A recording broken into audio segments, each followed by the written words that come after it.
بسم اللہ الرحمن الرحیم۔ حضرت داؤد علیہ السلام کی قوم کس وجہ سے بندر بنا دی گئی تھی؟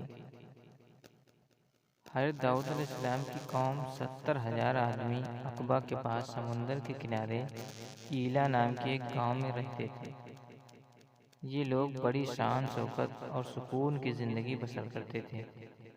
اللہ نے ان لوگوں کو اس طرح امتحان لیا کہ سنیچر کے دن مچھلی کا شکار ان لوگوں پر حرام فرما دیا اور ہفتہ کے باقی دنوں میں شکار حلال فرما دیا، مگر اس طرح ان لوگوں کو آزمائش میں ڈالا کہ سنیچر کے دن بے شمار مچھلیاں آتی تھیں، باقی دنوں میں نہیں آتی تھیں۔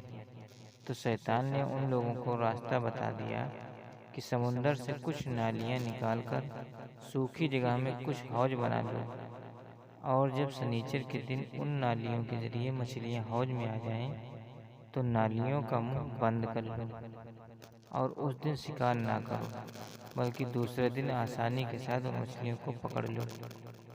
ان لوگوں کو یہ شیطانی چال پسند آ گئی، اور ان لوگوں نے یہ نہیں سوچا جب مچھلیاں نالیوں اور حوضوں میں قید ہو جائیں گی تو یہی ان کا شکار ہوگا۔ سنیچر کے دن شکار کرنا پایا جائے گا جو ان لوگوں کے لیے حرام تھا۔ اس موقع پر ان لوگوں کے 3 گروہ ہو گئے۔ کچھ لوگ ایسے تھے جو شکار کے شیطانی طریقے سے منع کرتے رہے اور ناراض ہو گئے اور وہ لوگ شکار نہیں کیے، اور کچھ لوگ اس کام کو دل سے برا جان کر خاموش رہے، بلکہ منع کرنے والوں سے کہتے تھے تم لوگ ایسی قوم کو کیوں نصیحت کرتے ہو جن کو اللہ تعالیٰ عذاب دینے والا ہے۔ اور کچھ لوگ تھے جو کھلے طور پر اللہ کے حکم کی نافرمانی کرتے تھے اور شیطان کے راستے کو مانتے ہوئے سنیچر کے دن شکار کر لیا اور مچھلیوں کو کھایا بھی اور بیچا بھی۔ جب نافرمانوں نے منع کرنے کے باوجود شکار کر لیا تو منع کرنے والے گروہ نے کہا اب ہم ان لوگوں گنہگاروں سے کوئی میل جول نہیں رکھیں گے۔ تو ان لوگوں نے گاؤں کا بٹوارا کر کے درمیان میں دیوار بنا لی اور وہاں آنے والے کے لیے ایک راستہ بنا لیا۔ داؤد علیہ السلام نے غصہ ہو کر شکار کرنے والوں پر لعنت کر دی۔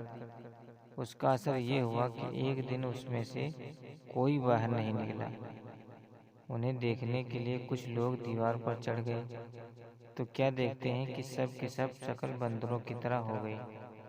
اب لوگ ان بزرگوں کا دروازہ کھول کر اندر داخل ہوئے تو وہ بندر اپنے رشتہ داروں کو پہچانتے تھے اور ان کے پاس آ کر ان کے کپڑوں کو سونگھتے تھے اور زور زور سے روتے تھے، لیکن وہ لوگ بندر بن جانے والوں کو نہیں پہچانتے تھے۔ تو سوال وہ بندر یا اس کی نسل آج بھی زندہ ہے؟ اس کا جواب یہ ہے کہ وہ سب صرف 3 دن تک زندہ رہے۔ اس بیچ میں نہ کچھ کھا سکے نہ پی سکے، بلکہ یوں ہی بھوکے پیاسے سب کے سب مر گئے۔ شکار کرنے سے منع کرنے والا گروہ زندہ و سلامت رہا، بلکہ دل سے برا جاننے والوں کے بارے میں 2 قول ہیں۔ ایک یہ ہے کہ وہ ابھی ان کے ساتھ بندر بنا دیے گئے، جبکہ دوسرا یہ ہے کہ ان کو بچا لیا گیا۔ دوستوں، اسی طرح کے ویڈیوز پانے کے لیے چینل کو سبسکرائب اور لائک ضرور کریں۔